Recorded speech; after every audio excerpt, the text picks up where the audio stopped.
Aside from what's going to be visible to you on top of this grill, what holds it on are three little plastic kind of pop rivets like these.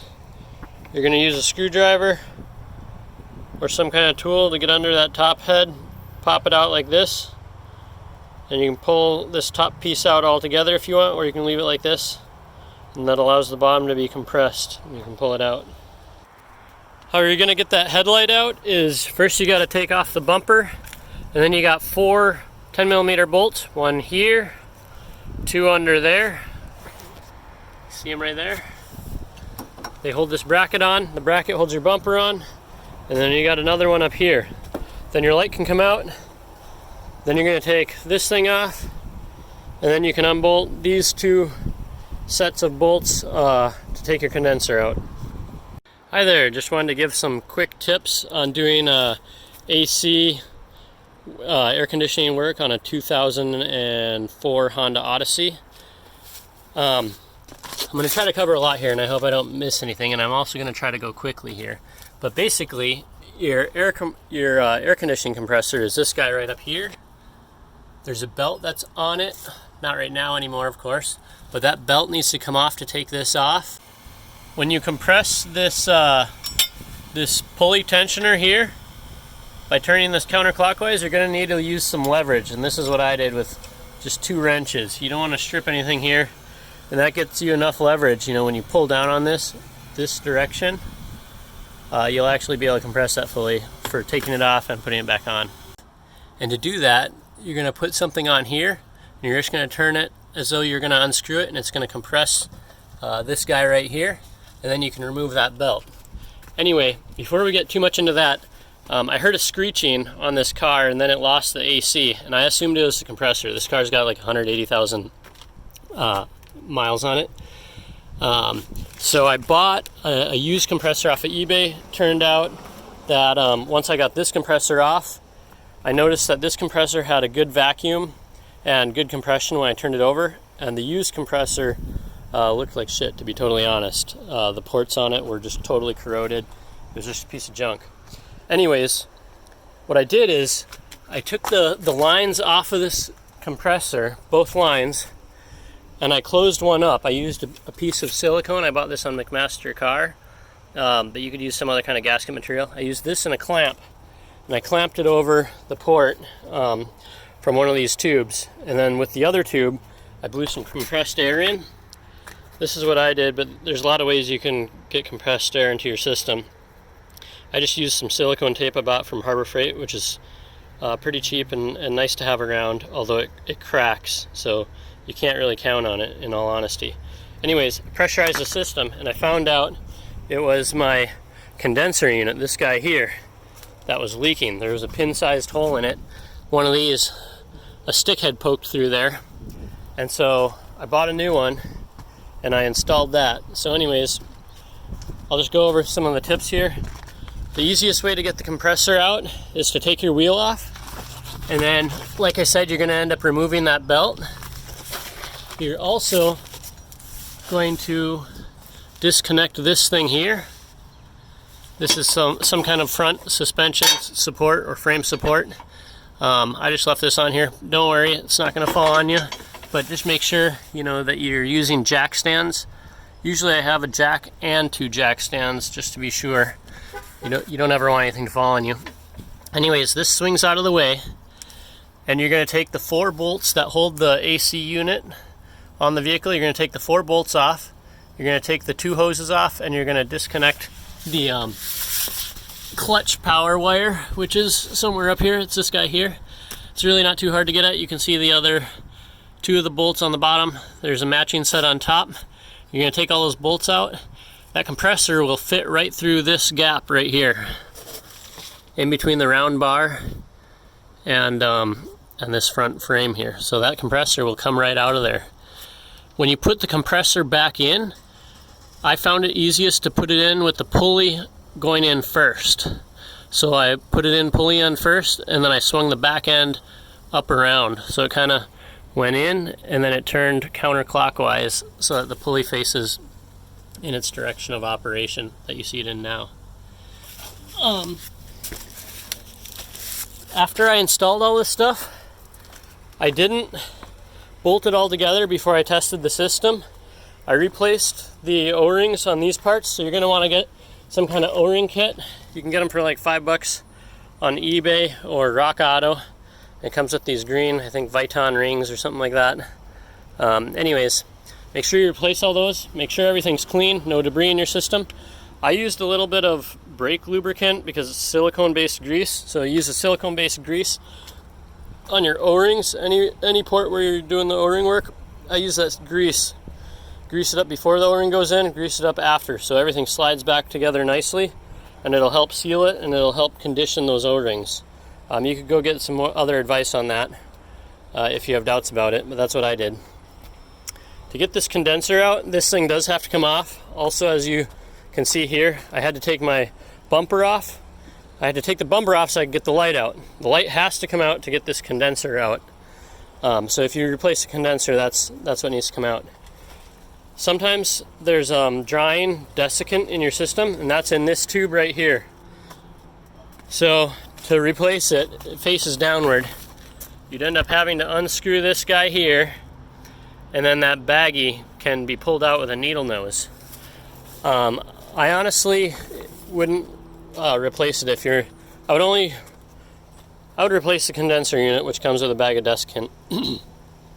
If you're replacing your compressor and you're not replacing this condenser unit, you can do what I did, and that is, and I can't say it's for sure right, but use a heat gun, warm this thing up, make sure it's not too hot, but you know, if you're able to get it to at least 100 degrees or maybe even 130, 140 degrees, it'll warm up any moisture as you've got a vacuum on the system, and it'll help pull that moisture out, and it'll help dry out the desiccant in there and kind of rejuvenate it.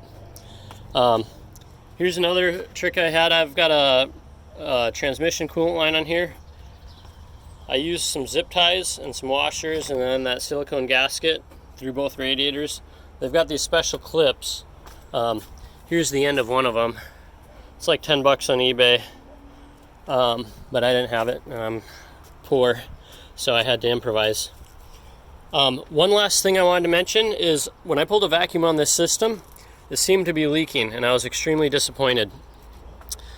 So I pressurized the system again, and with air, you know, and right now I've got it pressurized. I'm just going to let it sit for like 40 minutes and see if it's still leaking or not. Anyways, I noticed a really slow leak, and I identified it to be on the low side of the system. I couldn't hear any air at all, but what I think it was is the valve in here. I think these are called Schroeder valves or whatever. What I did is I took this off then, and I poured a little bit of the compressor lubricant into that little nipple valve there. And I did that about 2 or 3 times, and I would leave this valve on my on this charging unit. I would leave this valve closed. Then I would apply air pressure to this, and then I would open this in the hopes that it would kind of blast that oil over the seal inside that valve. And I think it worked, because now I no longer have that leak. And so I did that to the high side as well. I think the seals in these valves can dry out over time, or just not be as good as what the lubricant can make them be. So that little bit of lubricant, I think, helps an awful lot. Probably maybe even a little bit of silicone oil or some other rejuvenating oil might be slightly better, but I didn't want to introduce it to the system. They say to vacuum this for an hour, you know, so I'm going to do that. But there's a bunch of other videos you can watch. Oh, another tip I wanted to say is, when I did an Infinity AC, I borrowed a gauge set from AutoZone. You can borrow it for free, which I do recommend to save money. But I worked for maybe 3 hours, and I couldn't figure out why the system wasn't taking a charge. I thought it was my car. Finally, I bought this gauge set, and I bought it from Harbor Freight so I could get it done quickly. But this gauge set worked. The other gauge set, for some reason, was plugged. I don't know if it was a low side, high side, or what. But anyway, the coolant wouldn't flow from these cans, which, by the way, Harbor Freight seems to be the cheapest, even cheaper than Walmart for these. But the coolant wouldn't flow into the system, so with this new valve set or AC manifold gauge set, it worked. So just remember, check everything. You know, you could have a lot of different issues. Also going to want to make sure all these are tight when you're doing all this work out here.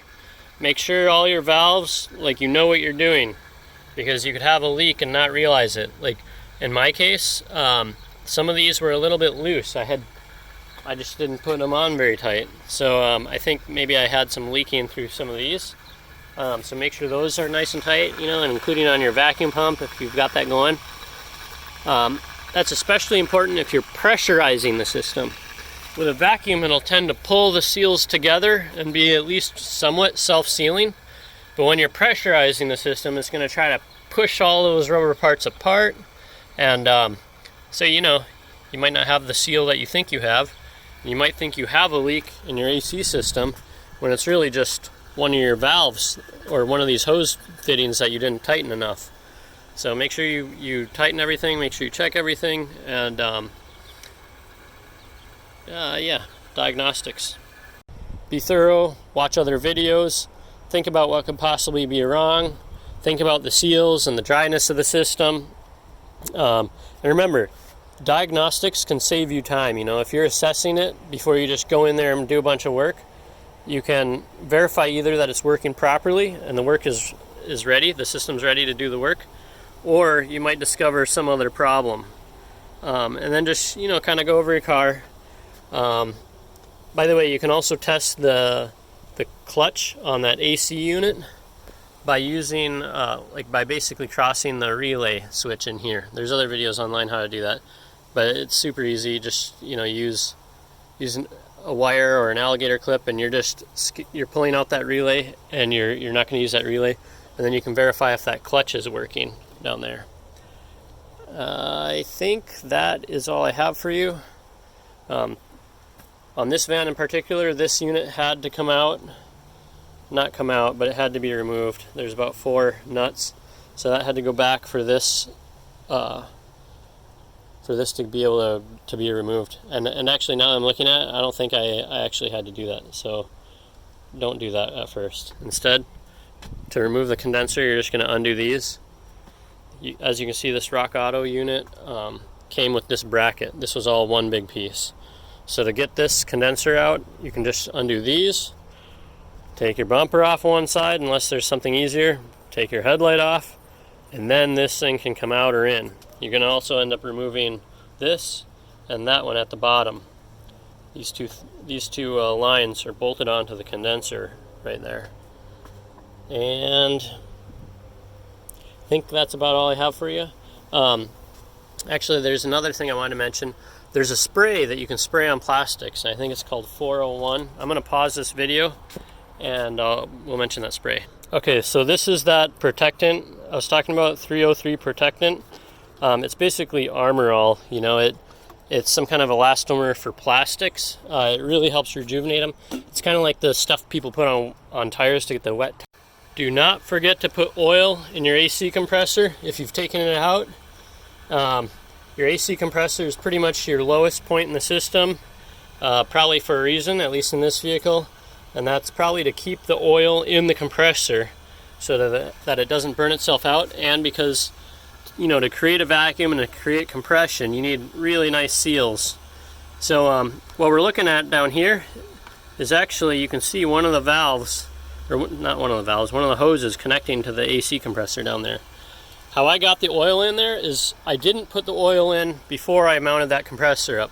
I mounted the compressor you know, into the engine bay, and I didn't connect the hoses, and I used one of the ports and this funnel with a tube, and I just put this tube down here, went under the vehicle, dropped it into the port, poured maybe a couple ounces of the oil in, and then I turned the compressor by hand, just on the on this clutch plate here. So if I turn it right now, even, we're actually turning the compressor over, and we can do that without the pulley turning even. And the reason why is because that clutch isn't engaged. So I just turned it a little bit, added more oil, turned it a little, added more, did that 3 or 4 times until I got the right amount of oil in. By the way, on this vehicle at least, it mentions the amount of refrigerant on the vehicle, so look around for that. I also looked online. On the sticker it doesn't say the correct amount of oil. This vehicle online, it said at least the correct amount is 7 ounces, so that's what I put in here. And that's it. One more thing I wanted to add to this video is that this is your AC pressure sensor. I don't know if it's high pressure or what, but anyways, the sensor that detects the pressure in your AC system is this guy right here on a 2004 Honda Odyssey, and whatever similar years. Probably a lot of Odysseys have that there.